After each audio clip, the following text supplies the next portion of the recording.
Hi everyone, I'm Alison Bean, a specialist neurological and research physiotherapist from Hobbs Rehabilitation in the UK.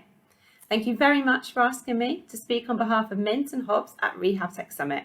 This is a really exciting event and I'm so happy to be part of it. So let me introduce you to Hobbs Rehabilitation. Hobbs Rehab is a provider of interdisciplinary neurological rehabilitation across the south of England. It was founded by Helen Hobbs and Nikki Ellis in 2004. We have a range of services, including residential, outpatient and community services delivered from a host of different centres. This includes intensive rehabilitation packages incorporating hands-on therapy, as well as the use of technology. Hobbs Rehabilitation provides services for the NHS, independent and third sector, as well as self-paying individuals. Our work is not only clinical, but we also work with universities, academic institutions, government initiatives, SMEs, commercial companies, and act as clinical partners in research and development. Through this, Hobbs has been engaging with the use of technologies for a number of years and has an extensive range of technologies to use in clinical practice. For me personally, I'm based at Bristol, and this was the furthest west of the red pins on the map. This is where we have Hobbs Rehabilitation Intensive Neurotherapy Centre. Patients with a variety of neurological conditions come to us for intensive outpatient packages of treatment. This can include up to 80 hours in a block of treatment with 2 to 4 hours of therapy a day. We use technology alongside conventional treatment. We very much believe that clinical reasoning and skill is essential in combining both approaches to maximise patient outcomes. However, getting to this position has not always been easy, so I'm going to give you a short history of how Hobbs developed its technology usage. Evidence-based practice is central to clinical practice, and neuroplasticity is the foundation and key driver of what we do in neurorehabilitation. There is extensive evidence and research to support this. So, what do we know? We know that there is a dose-response relationship to outcomes, and a large amount of neuroplasticity theory links back to the work of Kleiman Jones, who in 2008 wrote a paper reviewing 10 principles of experience-dependent neuroplasticity and the considerations in applying them to the damaged brain. Neuroplastic change requires specificity, intensity, and repetition without being mundanely repetitive. The principles of use it or lose it and use it and improve it explain that if neural circuits are not actively engaged in task performance for an extended period of time, they begin to degrade. Salience matters means that patients need to be fully engaged in the process, so tasks must be relevant and contextualized for them. Intensity matters stresses the system to make changes whilst ensuring the right intensity and right duration within treatment sessions does not exacerbate fatigue. The right rehab is needed at the right time for the right patient. And of course, we need far more research into the intricacies of neuroplasticity and how to optimize it. But what we already know is that therapists do not and cannot give enough intensity in a conventional setting. So, how can technology help us to unlock greater potential and enhance neuroplasticity for our patients? This visual illustrates how an interdisciplinary team can work with the same technology on one patient with a focus on their own clinical objectives, whether they're an occupational therapist, a physiotherapist, or a speech and language therapist. Technology is full of opportunity.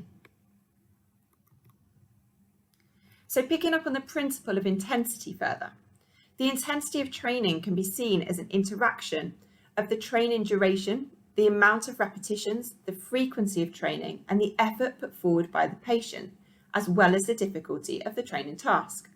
And these 5 factors should be considered to adjust the training intensity optimally to individual patients.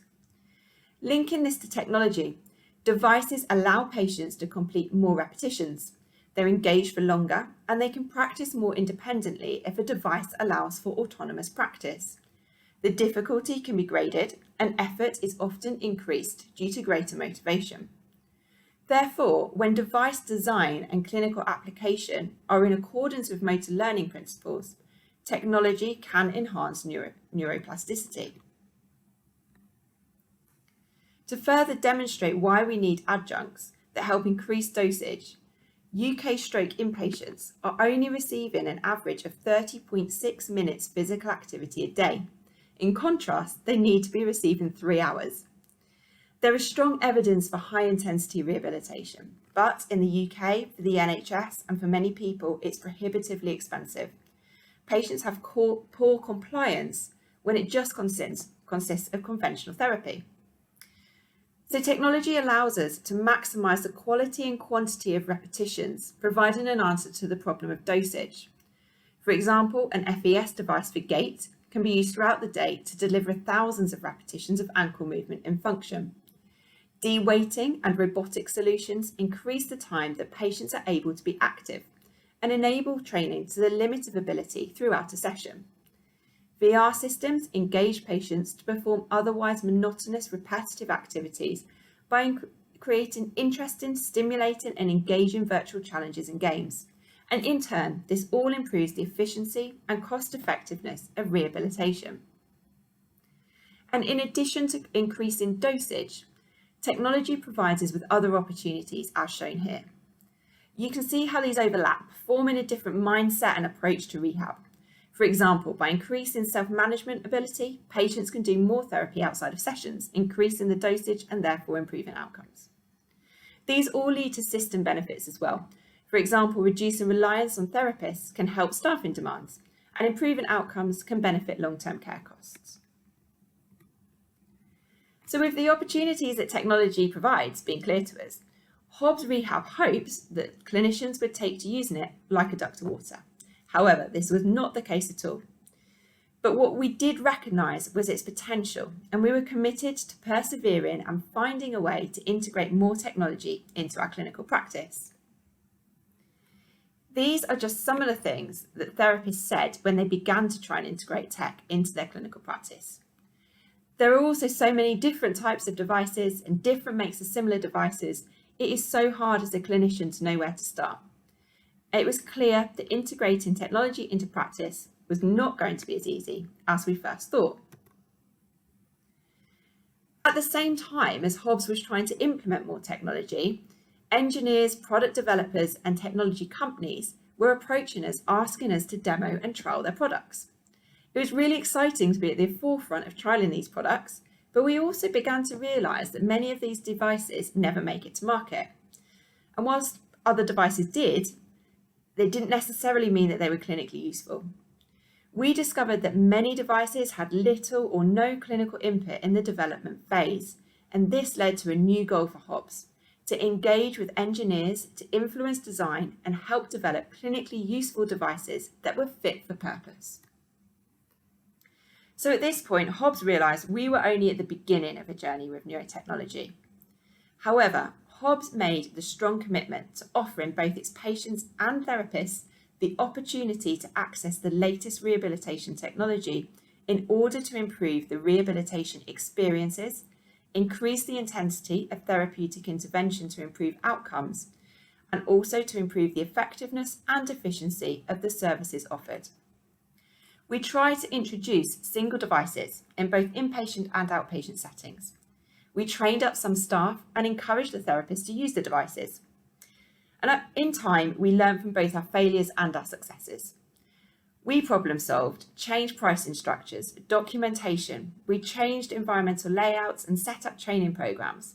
We restructured patient timetables. We created clinical device leads, and we developed our processes to help embed the use of technology into our clinical practice. Through this process and through ongoing experiences of product design, Hobbs began to realise the need for a streamlined system of technology development and application. After many discussions amongst experts, reflections, and ambitious forward thinking, Hobbs developed the MiNT concept to help other therapists and product developers overcome these barriers. The vision of MiNT was to bridge the gap between the device, the patient, and the clinician. As we've said, for patients, the benefits of this are enhanced outcomes by neuroplasticity being more effectively driven by intensive rehabilitation. For clinicians, we wanted MiNT to empower them to increase their clinical knowledge, skills, and clinical reasoning, so that they can implement technology in their practice and form networks with other clinicians working to progress in this field. And for the device, we wanted to clinically influence design to ensure useful devices are embedded into practice, whilst gathering more data and evidence for service development, models, and academic research. We had a few guiding principles behind the MiNT concept right at the concept stage, and these still hold true to the MiNT ethos today. So learning to use an advanced technology effectively cannot be done by reading a user manual. Appropriate and therapeutic interfacing of the patient and the device may not have been considered in other than a very superficial way by the developers. There's a danger that as clinicians, we think that advanced technologies are cleverer than they are. We cannot use a plug and play approach with these devices. Clinical reasoning needs to be applied as rigorously as we would with one-to-one hands-on therapy. And with a patient at the centre, MiNT uses the combined knowledge of clinical device specialists, treating therapists, and a clinical reasoning framework to interface patients with advanced technologies and then explore optimal therapeutic application. A key component of MiNT is therefore clinical education to increase skills, knowledge, and confidence in accessing and applying technology to clinical practice. Hobbs also believed that this education is universally needed across the world, hence us presenting to you today, for example. So, Hobbs set out to design and develop a clinical training program for therapists that provides a framework that can be applied across the range of technology products available. The process allows clinicians to embed the use of technology into clinical practice based upon the process of clinical reasoning developed around clear treatment objectives that address individuals' impairments and improve functional outcomes. All training will initially be provided in English, but we are networking with international centres to increase accessibility, especially of our face-to-face courses as MiNT continues to grow and develop. These include not only our connections here in America, but also in Spain, Switzerland, and Singapore, to name just a few. Our first venture into delivering this education was at our inaugural MiNT conference in 2018. This was held over 2 days, and at this point I must mention my colleague Joe Green, shown here on the right, who was hugely influential and involved in bringing this concept and event together. The event comprised of a number of lectures exploring research, principles behind and the uses of neurotechnology, followed by 15 simultaneous practical workshops on the second day.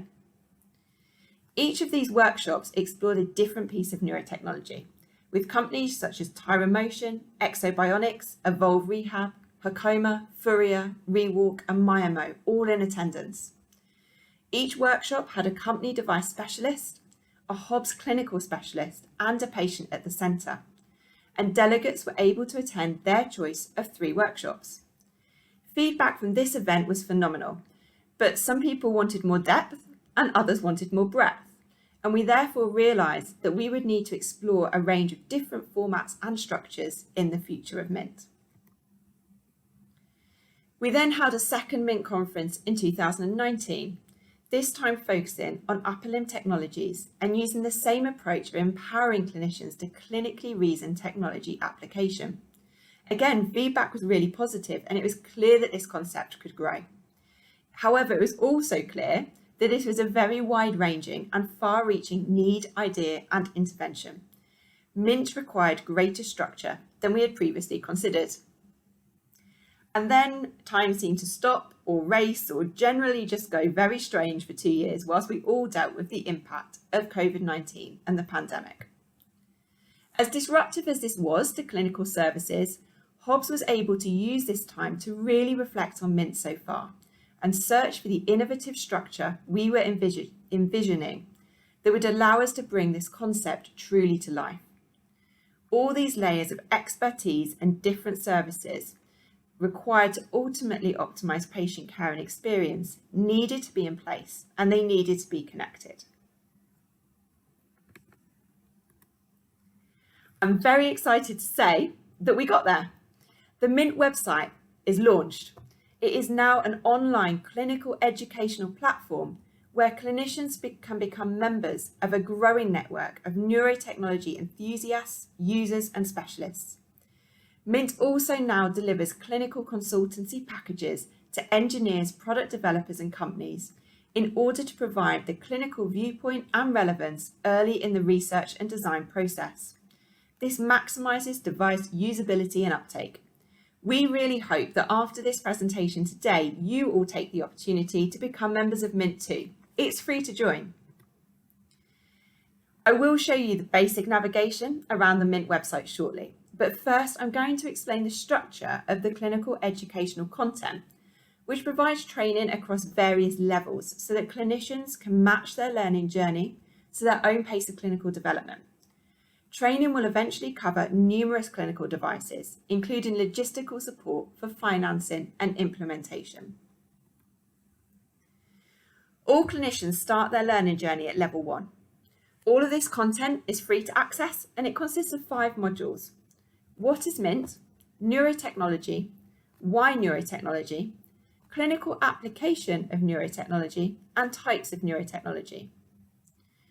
You can start your level 1 journey at any time after becoming a member. And when all 5 modules are complete, you'll receive a certificate for your CPD portfolio. After completing this level 1 e-learning, you'll have a few options. You may wish to attend an Introduction to MiNT Practical Study Day, exploring the breadth of technology, much like the first MiNT conference I detailed. You can move on and subscribe to complete level 2 MiNT training modules, or you may feel your learning journey ends here at this point, which is fine. But once you're a member, you can always come back and continue at a later date. If you choose to move on to MiNT level 2, at this stage you begin selecting specific devices to learn about. Again, level 2 is all e-learning and it's all free to access for clinicians. This content is not yet available, but updates will be sent out to all members when a new device training module becomes available. And on completion of a level 2 module, you'll receive a certificate for the device. Your decision is then whether to subscribe to MiNT level 3 or remain at this current knowledge level. Note you can only move on to level 3 for the same device at which you completed your level 2 learning. If you choose to subscribe to MiNT level 3, at this point the training changes slightly and it takes the form of a practical day, working with the specific device you've chosen. There may be a company device rep present, but there will always be a Hobbs or MiNT trained clinician running this training to ensure we maintain the clinical focus we desire. You have the opportunity to work the device yourself, apply it to a patient and use clinical reasoning tools to truly understand the device applicability. We know that currently a lot of clinicians receive training on a device and then they never use it again. So we're therefore developing a system by which you continue to use the device over the next 3 months and complete a logbook of your usage, along with evidence of treatment studies, case studies, and dissemination to your colleagues. We're aware that not everyone will have devices readily available to them, and we're therefore exploring ways with companies that we can facilitate this 3-month period. After 3 months, a virtual review day with your MiNT mentor will ensure that you pass this phase of learning and receive your level 3 certificate. The next level, level 4, allows you to become a clinical device specialist. Again, this is an in-person course with theoretical preparation, including literature reviews. At this level, you have the opportunity to work with patients over more time, developing advanced clinical reasoning skills on a specific device, alongside peers who are at an equally advanced level of applying the device to their practice. Following completion of this level, you and your peers will have access to a device special interest group who meet at least annually to maintain this level of expertise. We're exploring whether this level course can be accredited academically and linked closer to research opportunities.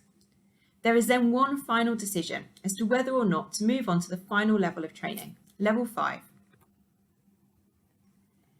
Level 5 would allow you to become a trainer of the specific device you've been building your skills with. This would allow you to teach on MiNT level 3 and 4 courses, and is one way in which we hope MiNT will spread geographically as well. This will obviously involve some very close liaison with companies, and from a logistical point of view is something we need to further explore as MiNT continues to grow. We foresee MiNT trainers being wider than just Hobbs clinicians, however. We hope that interested clinical partners would join us in this journey right from the very beginning. I hope that this inspires many of you to commence your learning journey with MiNT today. I know we all learn in different formats, but the combination of e-learning and practical courses, with this we believe there is something for everyone. I'm now going to share my screen and give you a little taster of how the e-learning material is presented, hopefully further inspiring you to join this innovative platform. So what I'm showing you now, this is going to be a preview of Level 1, Module 2, which is neuroplasticity. This will cover some of the information we touched on earlier, but in more depth.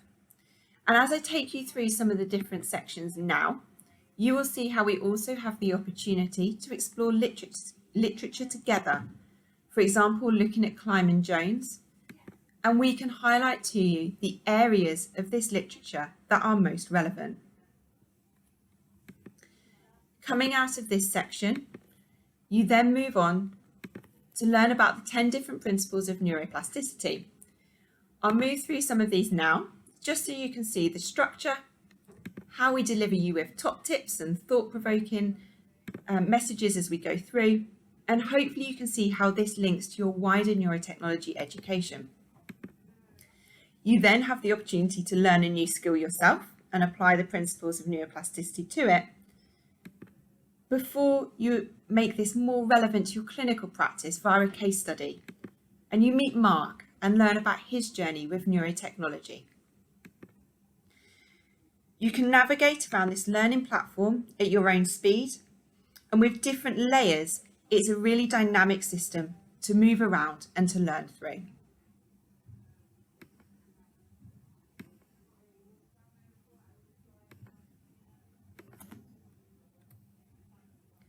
Most importantly, you need to know how to find all of this information online. So here's the URL, www.themintacademy.co.uk. So I'm going to take you to the MiNT website now. This is just a preview, and please don't worry if it looks slightly different at the point at which you log on. As I say, this is a very new concept and we're still developing things. So here we have the MiNT website. Hopefully you'll begin to feel comfortable with how MiNT looks. And importantly, when you come to this website, you will see that there is a login button. This is where you need to go to become a MiNT member. As I scroll down through our homepage, you'll see that you'll be able to learn more about our story, as I've just been discussing today, and also have the opportunity to watch a video about MiNT by Helen Hobbs, our director and founder. You then reach the practitioner platform entry, and you can click on Start Learning to begin or continue your neurotechnology education. You can see from our stats and also from our reviews that people already really value our MiNT expertise, and we hope you will too. Also, by keeping an eye on our website and socials, you will always be up to date with MiNT events and developments as they occur. You'll notice further up the homepage, there is also a section here for patients. We want to provide patients with a greater understanding of the treatment options available to them, along with the underlying rationale. Additionally, patients can have the opportunity to sign up for research studies if they're interested in assisting with product development and testing. All too often, the patient is not included in education about intervention theory and possibility, even when they're interested and motivated to understand this. What I'm going to draw your attention to now is this section for industry. As we have been saying, ensuring clinical involvement in the early stages of product research and development is something we feel is vital, and we're passionate about increasing this.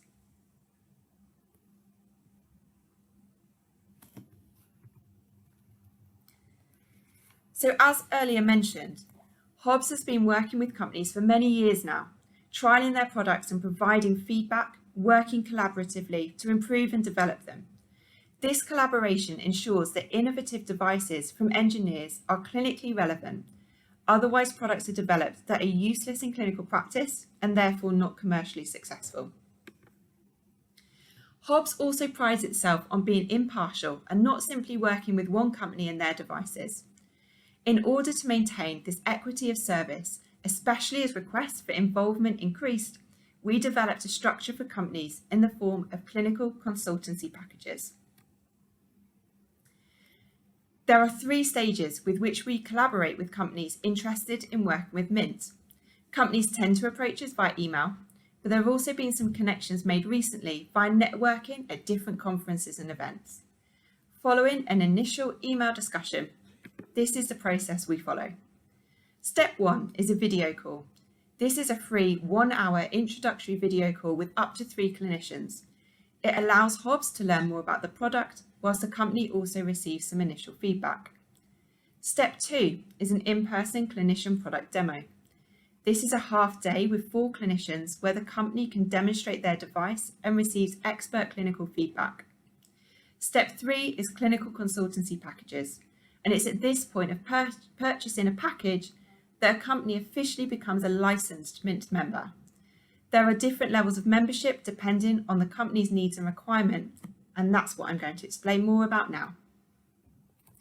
So full details on this can be accessed via the MiNT website by clicking on Let's Collaborate in the For Industry section. The clinical consultancy packages come in different levels from bronze to platinum. As you work through the levels, additional and more advanced forms of collaboration are included. We believe that we have a package to suit every company, size and level of development, from bronze packages for startup companies and university researchers to platinum packages for large companies with international markets. Although we have developed this framework of what is included at each level, we fully realise that companies have individual needs and therefore all packages are flexible and can be made bespoke to some degree. A bronze package license includes a product trial with 10 Hobbs Rehab patients. Sufficient time and staffing are allocated to allow for an interdisciplinary approach and 2 hours trial per patient. We provide written reports of these product trial findings along with additional follow-up clinician support for ongoing product consultation. Working with us for marketing and to apply for feasibility studies is also included at this level. Every level package includes the preceding activities plus extras. Silver has the addition of Hobbs clinicians using the device for 3 months to provide much more comprehensive feedback in whichever format the company desires.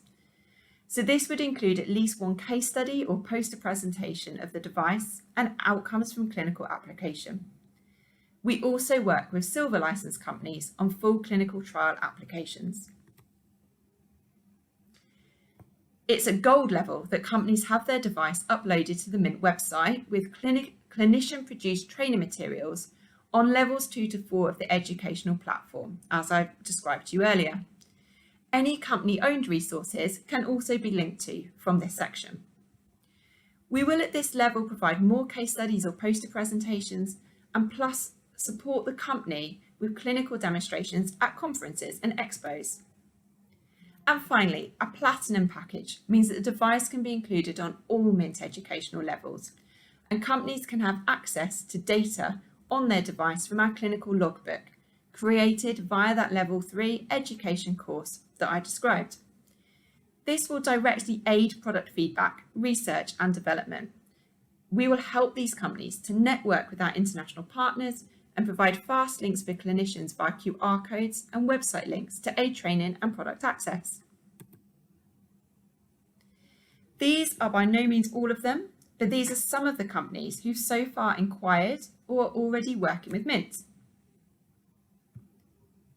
These companies are also from many different countries. For example, whilst Live in Memories and Blatchford are based in the UK, Able is Spanish, Decency French and Cyberdyne Japanese. This again shows how MiNT is an international concept with wide reach and potential. They also cover a wide variety of tech. So QSpeak is an SLT app, Fezia is FES, Evolve is virtual rehab, and Able is an exoskeleton. and that's going through just a few of them. We believe our company collaborations will continue to grow and grow throughout this year and into the future, now that MiNT is officially launched. So for all of you listening today who are product developers, companies, engineers or researchers, please consider whether MiNT would be a good collaboration for you, and if so, email us here on inquiries@themintacademy.co.uk.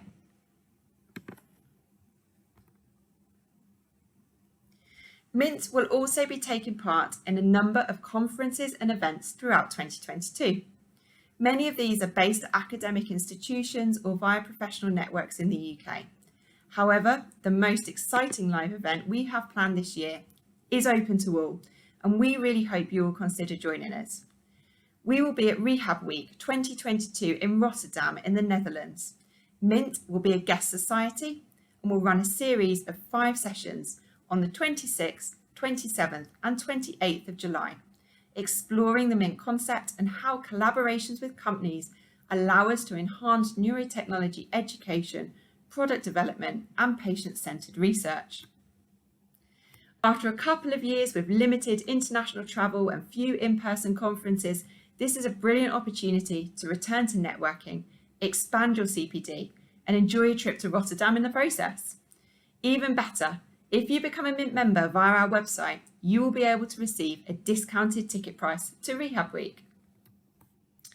Additionally, at Rehab Week on the 25th of July at 10:30 a.m, you will be able to attend an interactive workshop led jointly by Hobbs clinicians and our international colleagues from CEN in Madrid. Please do sign up for this on the Rehab Week website if you're coming to Rotterdam. So finally, here's a reminder of our MiNT email address.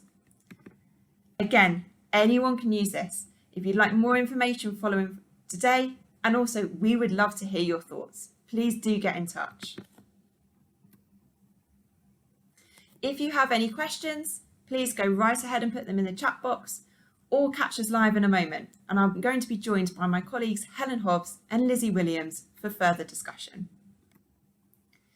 I really hope you've enjoyed listening today about MiNT, and as well as becoming a member via our website, we would love it if you also joined us on our socials so we can continue exploring the world of neuro rehab and neurotechnology together. In the meantime, please do drop in to visit us at our exhibitor booth throughout the course of Rehab Tech Summit. Let us know your thoughts, connect and discuss MiNT with us further. Thank you very much for joining us today.